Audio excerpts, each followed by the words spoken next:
안무가 어원상 춤과 쓰기의 합성어라는 사실은 안무라는 개념이 기호를 사용하여 춤을 쓰는 행위와 연관되어 출현했음을 시사한다.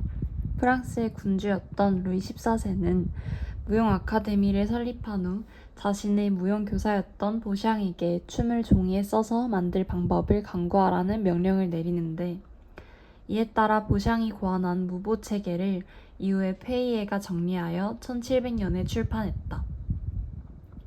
페이에가 활동하던 당시 궁정 발레가 상연되던 궁정홀은 관객석이 무대보다 높은 곳에 있어서 관객들은 위에서 춤을 내려다보게 되어 있었다. 이 때문에 궁정 발레는 무용수들의 공간상의 배치나 동선이 그리는 궤적으로 관객들이 식별할 수 있는 기하학적 형상을 만들어내는 것이 특징이었다. 따라서 페이에의 기보법은 3차원인 궁정홀의 무대와 춤을 2차원인 종이 위에 사각형과 선, 기호로 치환하여 무용수의 진로와 위치를 기록함으로써 기하학적 형상을 재현하는 데 주안점을 두었다. 페이에는 자신의 기보법을 통해 공간과 움직임이라는 두 가지 측면에서 춤의 원칙을 확립했다. 우선 그는 춤이 발생하는 공간을 사각형으로 규정했다. 무보 페이지에 맞게 그려진 사각형은 직사각형 구조의 궁정홀 전체 공간을 의미한다. 또한 그는 춤의 움직임을 구성하는 요소를 포지션, 파 등 9개의 동작 요소와 카당스, 피겨로 세분화했다. 포지션과 파는 각각 발의 위치나 발을 내딛는 형태를 나타내며, 카당스는 움직임의 박자를, 피겨는 무용수의 동선을 나타낸다. 페이에의 기보법은 사각형 안에 피겨를 표시하는 선이 그려져 있고, 그 선에 카당스와 동작 요소를 표시하는 기호들이 결합된 형태였다. 춤의 각 동작은 언제나 포지션에서 시작하기 때문에 무용수의 움직임은 연속적 과정이 아니라 무대 위 특정 위치에서 정해진 자세를 취하는 것이 강조된다. 춤의 동작을 구성하는 행위와 그 동작을 기호화하는 행위는 별개의 것이었지만, 페이의 기보법에 의해 안무라는 용어는 종이 위에 기호를 써서 춤을 창작하는 것을 의미하게 되었다. 춤이 사각형이라는 평면 공간에서 이뤄지기에 움직임의 요소들 역시 수직과 수평의 평면 운동으로 구조화되었으며, 이러한 동작 요소들은 향후 발레의 기본 테크닉이 되었다.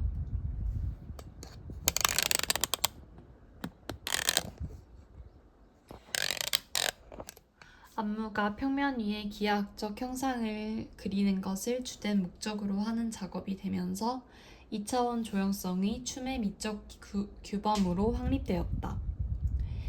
20세기 초의 안무가 라반은 페이에의 무용 기보법을 춤에 대한 이론적 탐구의 토대로 삼아 자신의 무용 기보법을 고안하고, 이를 통해 움직임을 수행할 때 나타나는 완전한 조형성을 기보할 수 있다고 말했다.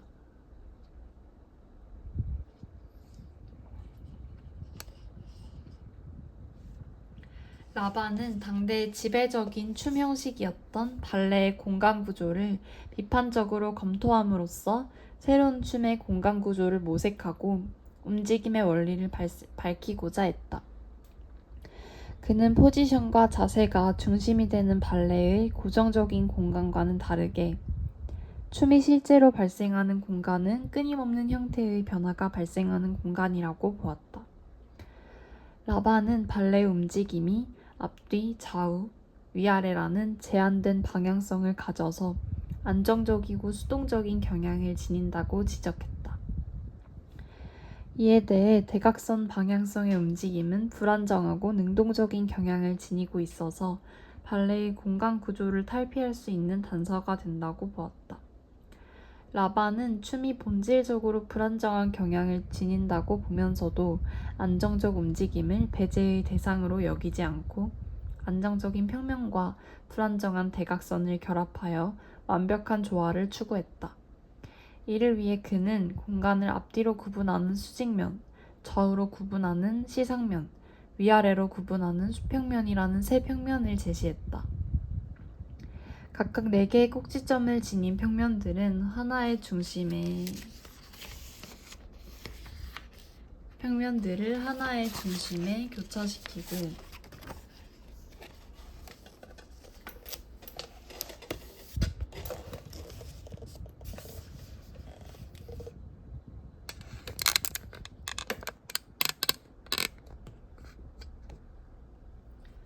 각 꼭지점을 대각선으로 연결하면 그림과 같이 12개의 꼭지점을 갖는 정이십면체가 되는데, 라반은 이러한 결정체를 조화로운 움직임을 위한 이상적인 공간 구조로 소개했다.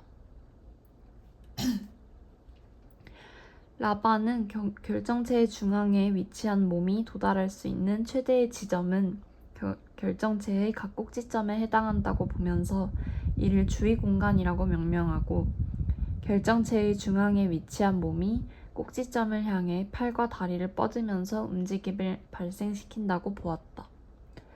그는 몸의 사지가 결정체의 꼭지점들을 일정한 순서에 따라 경유하며 연속적으로 움직이는 형식을 뜻하는 스칼라라는 개념을 제안했는데, 이는 출발점에서 움직임을 시작하여 다시 출발점으로 돌아오는 순환 구조를 가진다. 가령 A 스칼라는 정이십면체를 구성하는 수직면의 꼭지점에서 시작하여 시상면의 꼭지점을 거쳐 수평면의 꼭지점에 이르는 과정을 4차례 되풀이하며 12개 꼭지점 모두를 순서대로 경유하는 움직임이다.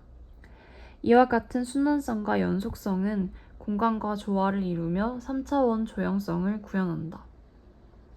라반은 신체를 움직임을 발생시키는 하나의 도구로 인식하며 안무의 개념을 움직임의 원리를 파악하고 서술하는 것으로 규정했다. 이에 따라 그는 신체 동작의 연속성을 효과적으로 나타내기 위해 무용수의 신체를 중심으로 3개의 세로선의 기호를 활용하여 신체가 공간상에서 움직이는 일련의 과정을 기록하는 무용기보법을 개발했다. 중심선을 기준으로 우측선에는 무용수의 우측 신체 동작을, 좌측선에는 무용수의 좌측 신체 동작을 표기하여 움직임의 실제적인 방향을 지시할 수 있게 한 것이다. 라반은 인간의 가장 완전한 행위와 표현이 가능한 3차원 공간에서 움직임의 원리와 표현 방식을 탐구하여 20세기 초 현대무용의 전개에 중요한 토대를 마련했다. 한편 라반의 논의는 움직임을 지시하는 안무와 그에 따른 움직임만이 강조되어 춤을 수행하는 행위 주체에 대한 고려가 배제되어 있다는 점이 한계로 지적되기도 했다.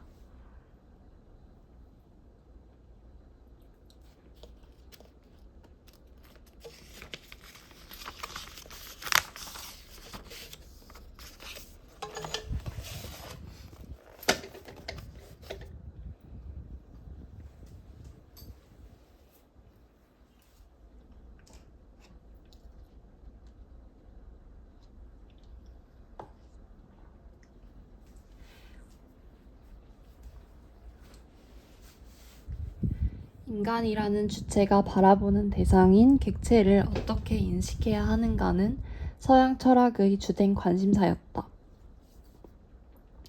휴은 객체를 감지할 수 있는 성질들의 묶음에 지나지 않는다고 여겼다. 그는 매 순간 우리가 특정한 성질을 맞닥뜨릴 뿐 동일한 객체와 마주치는 것이 아니라고 보았다. 우리가 개를 볼 때 보는 시간, 위치 등에 따라 개의 모습, 소리 등은 달라진다. 그가 보기에 우리가 보는 것은 조금씩 달라지는 성질일 뿐 개로 불리는 동일한 객체가 아니었다.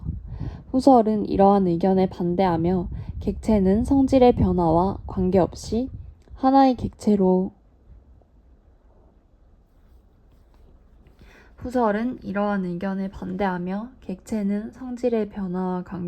하나의 객체로 존재하고 변화하는 객체의 성질들은 일시적 장시계에 불과하다고 보았다.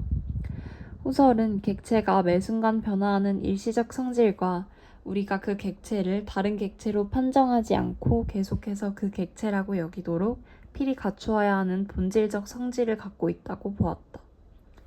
그리고 전자를 감각으로, 후자를 지성으로 파악할 수 있다고 주장하였다. 이에 대해 하먼은 흉과 후설 모두 인간을 중심으로 객체를 이해하고 있다고 지적하였다. 그는 주체라는 개념을 거부하였는데 그가 보기에 인간도 주체가 아닌 여러 객체 중 하나였기 때문이다. 흉과 후설은 모두 인간의 사유와 관련지어 객체를 탐구하였는데 이와 달리 하먼은 인간의 사유와 무관하게 존재하는 것들이 있고 이들을 인식하기 위해 노력해야 한다고 보았다.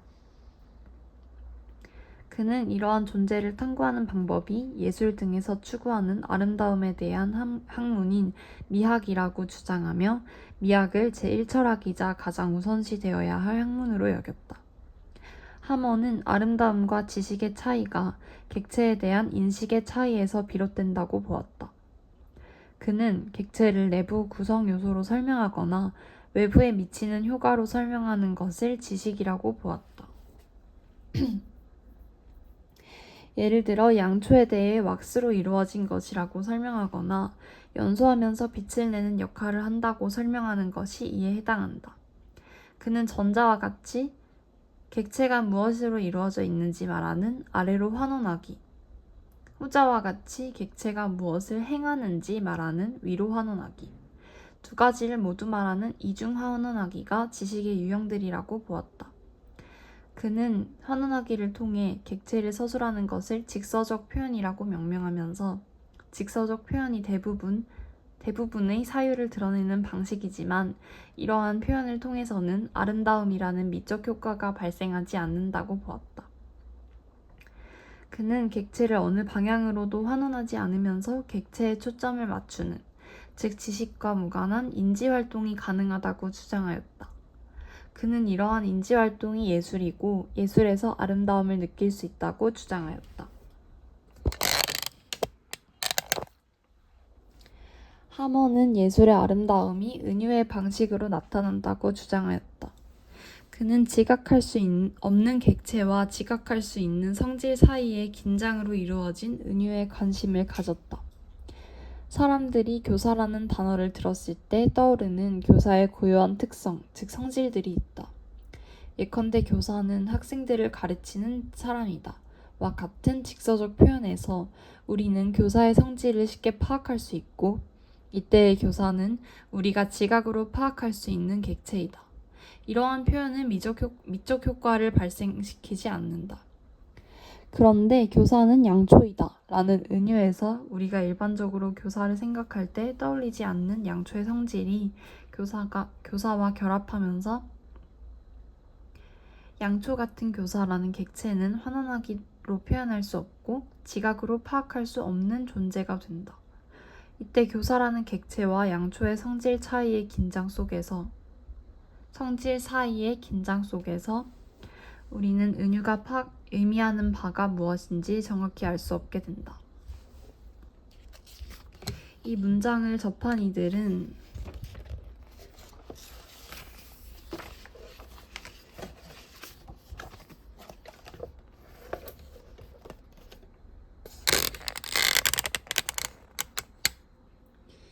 유추를 활용하여 객체의 의미를 파악하기 위해 노력하게 되는데 그 과정에서 아름다움을 느끼게 된다. 하먼은 예술이 감상자의 개입으로 완성된다고 보았는데 은유로 이루어진 예술작품의 의미를 파악하는데 감상자의 미적 경험이 영향을 미친다고 보았기 때문이다. 예술을 사회, 예술가, 독자 등과 분리된 자족적인 단위체로 본 형식주의자들은 감상자의 정서적 반응을 의도적으로 불러일으키거나 감상자와 상호작용하는 미술 형식인 연극성을 예술에서 배제하려고 하였는데 하먼은 이러한 입장을 반대하며 연극성을 긍정하였다. 그는 연극성을 통해 작품과 감상자가 융합하여 만들어지는 혼성체를 미학의 대상으로 삼았다. 감상자를 작품과 분리시켜 예술의 자율성을 확보하려 했던 기존의 형식주의와 다른 새로운 관점을 제안한 것이다. 하먼은 예술작품이 감상자와 융합하더라도 이러한 혼성체가 실용적 목적이나 사회 정치적 배경에 종속되지 않은 것이므로 예술의 자율성을 해치지 않는다고 주장하였다. 인간의 사유와 무관한 대상에도 객체의 지위를 주고 탐구의 대상으로 삼은 하먼의 관점은 인간 중심적인 시각에서 객체를 인식하던 이들에게 반성의 계기를 마련하였다. 또한 감상자를 예술의 필수 성분으로 수용하면서도 예술 작품을 둘러싼 환경, 예술가의 의도 등과 분리된 객체로 인식한 하먼의 미학은 예술이 나아가야 할 새로운 방향성을 제시하였다.